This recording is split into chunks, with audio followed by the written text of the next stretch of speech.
Welcome back. It is time for our Rush Hour Roundtable. First, we want to introduce you to our panel today. We have Megan Basham, a culture reporter with the Daily Wire. Mark Lamont Hill is a professor of media studies and author of the new book, Seen and Unseen: Technology, Social Media, and the Fight for Racial Justice. And Jason Rantz, he is the host of the Jason Rantz radio show and podcast based out of Seattle. Panel, we have some very good topics today. I'm predicting a lot of discussion here. We want to start with the first one. It has to do with school textbooks. And new tonight, Florida's governor signed a law dubbed the Stop Woke Act. He says it prevents, quote, oppressive ideologies from showing up in school textbooks and classroom lessons. A lawsuit has already been filed against the governor, saying this new law violates free speech and prevents educators from talking about important racial issues. So our big question for the table: who should be allowed to decide what's in your child's textbooks? Mark, you are an educator, so we want to start with you. I think that education should be a community effort. Education should be something that we all have a hand in deciding. Obviously, if I'm teaching history, I want historians to shape the conversation. I want them to map out what we learn. But it also has to be informed by what the community needs, what the community wants, how the community thinks about history. For example, if I lived in an Italian-American neighborhood, yeah, I'd want some extra history or some extra knowledge about what it means to be Italian-American, what their journey was to America, but that wouldn't take the place of all the other conversations we're having. The last thing I'd say on that, though, is right now we're at a moment where people are open to having all kinds of discourse except about race. And so they want to wipe out race from the conversation and pretend that they're trying to wipe out racism, but they've essentially said that any race talk, any race conversation is a problem. All right, Megan, what say you? Well, obviously I would take a different view of that this isn't a question of erasing any discussion of racism. This is a question of removing discussions of race essentialism from basic topics like math, reading, writing. And so when you look at this law, I agree and say, yes, this is part of a community effort. Parents get to decide, school districts get to have a part of that conversation of what are we teaching our kids, what is going into this curriculum. And part of what parents have been waking up and saying en masse across the country is we don't particularly want to teach our children when they're supposed to be in a math class to learn to view the world through a racial lens.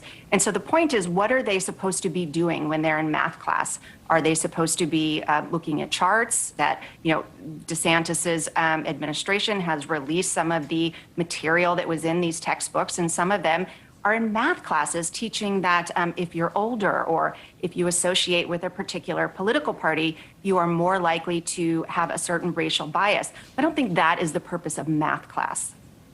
All right, so Jason, I want to finish with you. What do you think before we really start this discussion?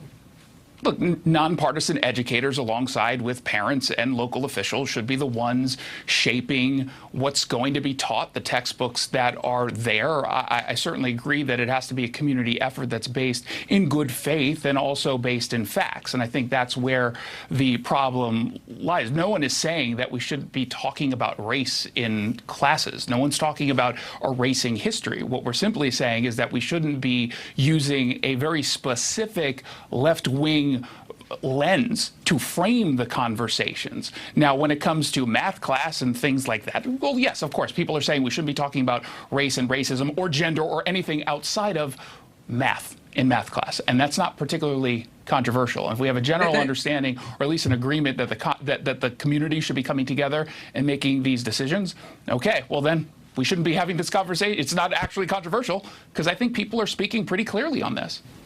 So can I push back on a few things that were said, some of which just aren't true? So Jason, I respect what you're saying, but you say that it's not controversial to want only math to be taught in math class. But as an expert and as an education professor, I can tell you that for the last 60 years, math classes have had word problems, and the word problems have always incorporated other topics. In fact, one of the major movements of the 20th century was to incorporate social studies, science, history into math class. So whenever you had a word problem, it always incorporated other factors. So this isn't some new critical race intervention into curriculum. That's always been the case. Sure.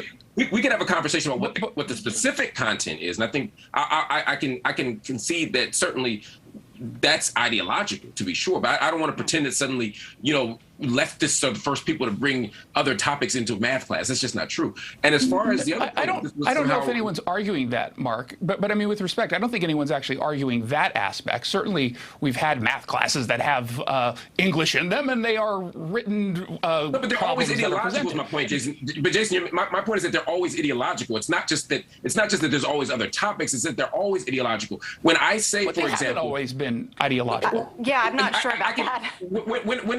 Name one moment where they haven't been, and I can show you how that's not true. Name one. Well, I can tell you You've when never I do seen one homework. of the examples of John has 3 baseballs and a friend took 2. How many are left? That is not ideological.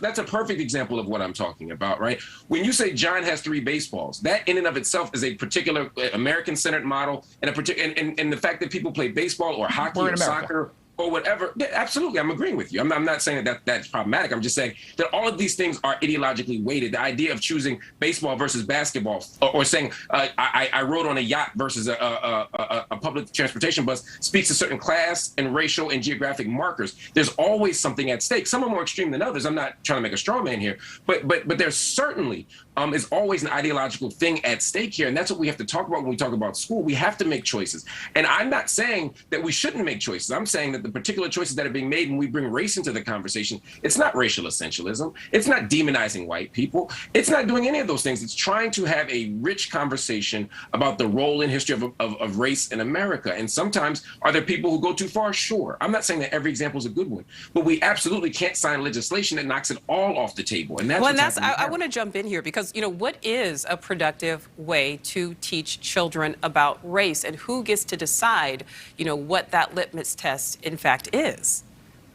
Well, and I think one of the questions that we're getting away from here, though, is when you bring up the question of, well, if we use the word baseball instead of basketball, and we're looking at that as some sort of ideological subconscious message that we're presenting, that is part of what I think parents are objecting to, is that we are sort of granularly investigating each little word for some sort of aggression or some sort of erasure that may not be there. And that's really not a great use of classroom time. So I think part of what they're saying is, maybe we just focus on the basics instead of doing this, deep psychological analysis of, did we use apples or did we use oranges in this particular math problem? And I think, part of why you're seeing this pushback from parents is they're going, at what point is this just a lot of navel gazing and not actually getting the work of the classroom done? All right, well, this is certainly a hot topic. We have another one coming up after the break. We're going to get to that, so just hold tight, panel. Thank you for watching. Click the red subscribe button below so you can get more of NewsNation's fact-driven, unbiased coverage.